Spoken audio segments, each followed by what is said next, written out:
několik významných osobností. Já vám za to srdečně děkuju. A vám, neakademičtí přátelé, děkuju, že jste zaplnili všechny řady. Mám to rád, když sedí lidi na schodech.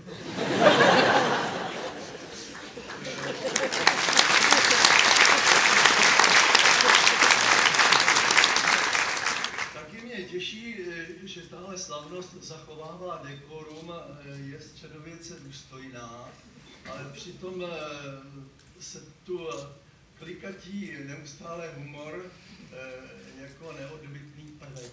A tomu jsem rád, protože já neberu humor jako nějakou životní odbočku, ale pro mě je to program. Já jsem došel k závěru, na stará kolena se to pořád potvrzuje, že humor, vzhledem k tomu, že člověk je smrtelný a mnoho zápasů prohraje, že humor je jediným důstojným způsobem, jak bojovat předem prohranou bitvu. Ještě jednou. Teď vám přečtu řeč, kterou jsem nazval Řeč o řeči. Tato moje řeč bude o řeči. O jazyku, kterým si vydělávám na živobytí. Zemi, do níž jsme se narodili, říká se otčina. A jazyku, který nám byl přisouzen, mateřština. Jako by to byla hlavně matka, která nám ho štípila. A asi to tak bude. Její slova k nám bez pochyby pronikla, ještě než jsme nabrali první doušek vzduchu. Možná to byla písnička, kterou jsme v plodové vodě zaslechli, nebo věta táto sáhni si už kope. Ve škole jsem se dozvěděl, že v případě svého jazyka můžu mluvit o štěstí, protože tato řeč byla kdysi na umření a málem zanikla. Když mi pak prozradili, že první česká mluvnice byla napsána německy, bral jsem to jako důkaz, že měla opravdu nakahán. A když jsem se dočetl, že muži s německým jménem Jungmann trvalo 30 let, než proměnil všechny Augenblicky v okamžiky a přinutil ruský vesmír, aby se stal vesmírem, nabyl jsem dojmu, že mluvím vzácným, zachráněným jazykem. Popravdě řečeno, kdybych byl cizinec, nechtěl bych se ho učit. A před těmi, co ho zvládli, hluboce smekám. Ale že cizinec nejsem, připadá mi krásný. Někdo řekl, myslím, že to byl muž německého jména Eisner, že původ té řeči, jeho rytmického toku, spočívá v kombinaci přízvuků a délek.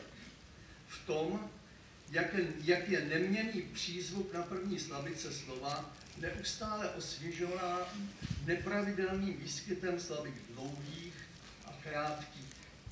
Jedním z našinců, kdo tuto řeč ovládli jako virtuóz hudební nástroj, byl český básník německého jména Seifert. Poslyšte tyto verše z písně o Viktorce a sledujte ten zvukový tok. Zpívejte ptáci nebeští, té zemi k zulíbání krásné. Nás děsí smrt, však ptáci vás ne. Vy jste tu jenom pro štěstí. Píseň o Viktorce se podle mě nedá přeložit do jiného jazyka, aniž by ztratila své hlavní kouzlo. Nejen proto, že cizinci chybí povědomí o babičce Boženy Němcové a o nešťastné dívce, s níž jsme se v této knížce seznámili. Básníci Seifertova typu jsou nepřeložitelní proto, jak bytostně jsou spjati se svou řečí a domluvem. Z toho důvodu dostal Jaroslav Seifert Nobelovu cenu pouze jednu a ne dvě. Nedávno jsem šel kolem výlohy, která nabízela letecké zájezdy do zahraničí.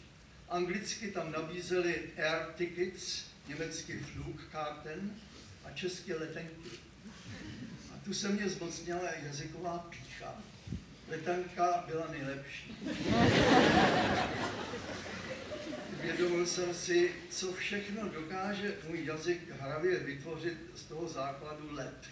Letadlo, letec, letenka, letuška, letiště, letecký, letový, letadlový, výlet, přelet, nálet a zálet. Řemesla, jimiž se zabývám, jsou všechna odkázána na tento jazyk. Na hledání, ohýbání a řazení jeho slov, když píšu, na pronášení těch slov, když jsem na jevišti, či před kamerou a mikrofonem. Při psaní písemných textů člověk vybírá ta slova, která se dají dobře zpívat. Názorně řečeno, lepší než krk je hrdlo a ještě lepší je šíje. Mně zpěvnost jazyka tolik netrápí, zajímám se hlavně o rýmy. Jsou, jak známo, rýmy gramatické, kterým já říkám jalové, a rýmy štěpné. Těm prvním se někdy neubráním, ty druhé vyhledávám. Jako mladík jsem slyšel rým Jiřího Suchého. Měl jsem doma mince, byly po mamince. Objevit takový rým je jako najít poklad. A tak jsem se stal hledačem slov, která mají v tom velkém ranci slovní zásoby nečekané příbuzné. Ti ani netuší, že stačí, aby se octli v jiném pádě a tím pádem se dočkali souznění. Některé moje texty pro Jaroslava Uhlíře vznikly jen na oslavu takového nálezu. Říkám si, proč vlastně odedávna rádi rýmujeme. Rým verše spájí, je zvukově příjemný, usnadňuje zapamatování. A tady nevím, jestli je to náhodou není můj objev. Mně připadá, že spojení myšlenek rýmem vyvolává dojem, že jsou pravdivé. Studený máj, stodole ráj musí být pravda. Stejně jako únor bílý, pole sílí, když to k sobě tak pěkně pasuje. To byly písně. Při psaní povídek mám na sebe skromný požadavek. Být dobrým vypravěčem. Takový vypravěč především ví, co stojí za vyprávění. Co říci dřív a co prozradit až na konci. Dobrý vypravěč nesmí nudit a musí být stručný, neboť stručnost, jak řekl Anton Pavlovič Čechov, je sestra talentu. Proto stejnou péči jako psaní věnuji škrtání. Vmícení zbytečných slov je opomíjená tvůrčí práce. Jsou moderní autoři, kteří opovrhují pointou. Jejich povídky nekončí překvapivým rozuzlením, ale prostě přestanou. V tomto ohledu jsem staromilec. Mám pocit, že mí učitelé jako Karel Čapek nebo Roald Dahl si počínali dobře, když čtenáře odměnili za trpělivost pointou. Psaní pro divadlo Járy Cimrmana je v podstatě líčení pastí na diváka. Líčili jsme je ve dvojici s Ladislavem Smoljakem. Práce spočívá v nastražování dvou prvků výpovědi tak, aby si je divák sám spojil a sám si objevil komično. Příkladem budiž Cimrmanův pobyt v Haliči, kde působil v klášteře svatého Prochora Zastánce. V kolektivu pravoslavných popů byl oblíben a při práci s obřím pěveckým sborem, čítajícím 640 kněží, položil základy k dnešní pop music. Na tomto místě se ozve svých bystřejších diváků. Ostatní se zasmějí až po větě, která následuje. Mezi popy zůstal krátce. Pro humoristu je divadlo laboratoří, ve které se ověřuje, jak vystavět vtip. A množství repríz mu dává příležitost hledat, která varianta je ta pravá. A práce ve dvou je tady ekonomická, protože spoluautor je i prvním posluchačem. Filmový scénář. Filmový scénář je jiná parketa. Když po všech připomínkách napíšete konečně poslední verzi a natočí se film, zůstane to tak na věky. Ale zkušenost divadelní zvyšuje při psaní scénáře pravděpodobnost úspěchu. Zastavil mě jednou na ulici pán a řekl mi, že jeho žena je nevidomá, ale že při našich filmech se bez cizí pomoci dobře baví. Nejdřív jsem z toho měl radost, ale pak jsem si uvědomil, čím je to pochopení způsobeno. Filmy, na nich jsem se podílel, jsou víc než o obraz opřený o dialog. Kritik by řekl, že jsou upovídané. Je to vada způsobená mým zaujetím pro jazyk. Posledním řemeslem, kde používám mateřštinu jako výrobní nástroj, je herectví. To má svá úskalí. Na jevišti je potřeba i při civilním dialogu mluvit tak hlasitě, že je to skoro řvaní.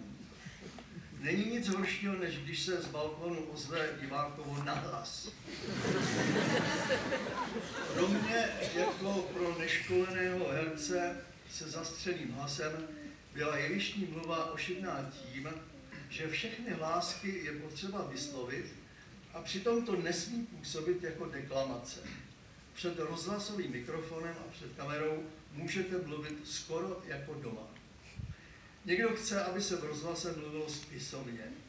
Takovou povinnost mají podle mě hlasatelé zpráv, komentátoři, moderátoři a reportéři. Ale člověk, který je tam pozván jako host, je z této povinnosti osvobozen. Mám-li do mikrofonu mluvit od srdce, přistihuji se, že bezděčně přecházím do svého nářečí, kterým je obecná čeština. A nemám si to za zlé, protože říci například některou anekdotu spisovně znamená pohřbít ji zaživa. Mikrofon před sebou mám jen jako sítko, který by neměla projít slova pro něj příliš hrubá. Kdybych byl jazykovědcem, nejspíš bych se věnoval etymologii. Je to napínavá archeologie řeči. Baví mě listovat v etymologickém slovníku a zjišťovat, že samohlásky jsou jako měkké tkáně, které podléhají času, kdežto souhlásky mu jako tvrdá kostra vzdorují. A tak se dostávám třeba k objevu, že pradědem slova netopír byl řecký nyktopteros, neboli noční letec, a že prababičkou palačinky byla placenta. Ten slovník jako Rockman dokládá, že skoro každé české slovo má spoustu bratrů v cizině. A každý takový bratr, jak ruský brat, tak německý brudr, jak anglický brother, tak latinský frater a staroindický bhrátar, jsou dokladem, že naše krásná mateřština je haluzí prastarého a mohutného indoevropského stromu. Je to větev, která měla na mále, ale neuschla. Já na ní sedím jako pták a raduju se z ní. Dá se říci, že jsem na větvi.